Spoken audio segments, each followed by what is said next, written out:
ठाकुर जी आज सवेरे सवेरे उठे, पलना से जैसे ही उठे जोड़ते अपनी आंख मीड़ी, सोई जगन्नाथ भगवान की तरह पूरा काजर फैल गो ठाकुर जी को। घुंघराले केश नेक बिखर रहे हैं, मोर पिछ शीश पर धारण कर रखा है। सुबह उठते ही बालक को कोई नहीं चाहिए, अपनी मैया चाहिए। ठाकुर जी को सबने गोद दी कि हमारे पास आ जा। नहीं, मैया कहाँ है, मैया पास जाऊंगो, मैया पास जाऊंगो। यशोदा मैया दही बिलो रही है और इतने में ठाकुर, कितनी सुंदर लीला है देखो। ठाकुर जी गए और ऐसे दही बिलोती भाई यशोदा मैया के दोनों भुजान के नीचे से भीतर आए और सामने आके मैया के आगे खड़े है गए। आंखन को काजर फैल गयो है, सो के उठे, आंख भी खुले ही नहीं रही हैं, केश पूरे घुंघराले मुख पर आ रहे हैं ठाकुर जी के। और मैया से कह रहे, मैया जे बता, तो को दूध ज्यादा प्यारो है कि तेरो पूत प्यारो है, बता। मैया बोली, लाला तू भी सवेरे सवेरे उठ के कैसी बात न करो करे, चल हट जा, मुझको दही बिलोन दे। ना है मैया, पहले बता तो को दूध प्यारो कि पूत। मैया बोली, मोए तो मेरो पूत प्यारो है, दूध का ही को प्यारो होगो। अच्छा मैया, तो फिर एक काम कर, मैं तो बहुत प्यारा लगूं ना। बोले हाँ, अपनी गोद में लिटाए के मुंह को अपना दूध पिवाए दे। मैया मुंह को बहुत जोर की भूख लगी है, मुंह को दूध पिवाए दे। यशोदा मैया तुरंत ठाकुर जी को अपनी गोद में लिया और मैया को ठाकुर जी दूध पी रहे हैं और मैया दही भी बिलोती जा रही है। कैसी सुंदर छवि है। यहां ठाकुर जी जैसे मैया का दूध पीने लगे, सामने चूल्हे पर अंगीठी पर गैया का दूध उबट रहा था। वहां दूर अंगीठी पर रखे भय दूध ने मन में विचार कियो कि अब ठाकुर जी मेरा सेवन नहीं करेंगे, यशोदा मैया का दुग्धपान करके अपनी अपनी क्षुधा निवृत्त करेंगे और मेरा भोग नहीं लगाएंगे ठाकुर जी। तो उसने विचार किया कि आज जब ठाकुर जी ही मेरा भोग नहीं लगाएंगे तो मैं जीवित रह के क्या करूं। तो संपूर्ण दूध उबल करके उफन करके बाहर आने लगा, स्वयं को जलाने लगा, नष्ट करने लगा। यशोदा मैया यहां दही बिलो रही और मैया ने जैसे ही देखी कि दूर दूध उफन करके बाहर आ रहे हो, सो मैया ने विचार किया, अरे ये तो सबरो दूध जर जाएगा। तुरंत मैया ने गोद में बैठे ठाकुर जी को नीचे पटका, दूध संभालने चली गई। ठाकुर जी खड़े है गए। अब मैंने पूछी तो को दूध प्यारो कि पूत, तो बोली पूत प्यारो। और बाद दूध के पास भाज गई मैया। ठाकुर जी बोले, मैया ठीक है, आज या दूध को ही देखूंगा मैं, हैं ये ज्यादा प्यार हो तो मुझे छोड़ के भाज जाए। सो ठाकुर जी ने एक बड़ो सा डंडा उठायो और जो मैया दही बिलो रही थी उस मटकी में ही मारा, मटकी फोड़ दी। और इतना ही नहीं, इतने क्रोध में भर गए ठाकुर जी, गौरस भंडार में गए, जितनी मटकियां थी मैया यशोदा की सब फोड़ दें।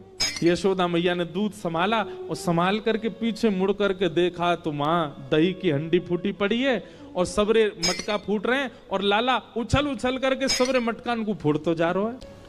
यशोदा मैया बोली, लाला बिगड़ गयो, आज मैंने लाला को यदि दंड नहीं दियो तो बहुत बिगड़ जाएगा। यशोदा मैया ने तुरंत अपनो पल्लू खोस करके और एक छड़ी उठाई, बोले रुक जा दारी के तो बताऊं मैं। और मैया जैसे छड़ी लेकर के भागी हैं पीछे, आगे आगे ठाकुर जी भाग रहे हैं और मतलब ऐसे भाग रहे हैं मानो जैसे पीछे कोई शेर पड़ गयो हो। और चौकड़ी मार के भागने को मतलब ये रे, कभी कोई गली में कूद जाए, कभी कहीं से कूद जाए, कभी कहीं उछल जाए। अब यशोदा मैया तो बेचारी 80 बरस की, फिर भी पीछे दौड़ रही हैं और ठाकुर जी चौकड़ी मार के यहां थे वहां कूदते कादते भय दौड़ रहे हैं। आकाश के देवता यशोदा मैया को वंदन करते हैं, बोले मैया जिनके डर के मारे ब्रह्मादि देवता भी भागते हैं वो आपसे डर के भाग रहे हैं आज। यशोदा तेरे भाग्य की कही ना जाए। ठाकुर जी दौड़ रहे हैं, यशोदा मैया तो थक गई और बीच रास्ता में बैठ गई, जोर जोर से सांस लेने लगी, अपने पसीना पहुंचने लगी। इतने में ठाकुर जी ने पीछे मुड़ के देखी और पीछे मुड़ करके देखी यशोदा मैया बैठ गई, एक वृक्ष की आड़ में चले गए और वहीं से कह रहे मैया का भयो। तू भाग क्यों ना रही मेरे पीछे? यशोदा मैया बोली, लाला मैं थक गई हूं ना, अब बूढ़ो बड़ो शरीर है, तू इतना दौड़ावे मुंह को, अब मैं हार गई हूं। ठाकुर जी बोले, मैया, ठाकुर जी को चिंता हो रही है मैया की, मैया तेरी हार कैसे दूर होएगी? यशोदा मैया बोली, अच्छा सीधे कितने ठाकुर जी? यशोदा मैया बोली, मेरो लाला दौड़ के आवेगो और आके मुंह को अपने अंक में भर लेगो, सोई मेरी हार दूर रह जाएगी। सो ठाकुर जी एक बार तो दौड़े मैया की ओर और दौड़ के फिर रुक गए। मैया बोली, कहां भयो लाला, आजा। बोले, ना है मैया, मैं ना आऊंगा। बोले, क्यों? वो तेरे हाथ में जो छड़ी है ना, तू या तो मुंह को बहुत डर लगे, पहले या को दूर फेंक तब आऊंगा। और कहा पता तेने या तो 2-4 बार मार दियो तो मेरे लग जाएगी मैया, पहले या को फेंक। मैया बोली, सांची बता, या को फेंक दूंगी तो आ जाएगा? बोले, हाँ। मैया ने जैसी छड़ी फेंकी, ठाकुर जी दौड़ करके गए, बिल्कुल विचार नहीं किया कि मैया मुझे पकड़ लेगी।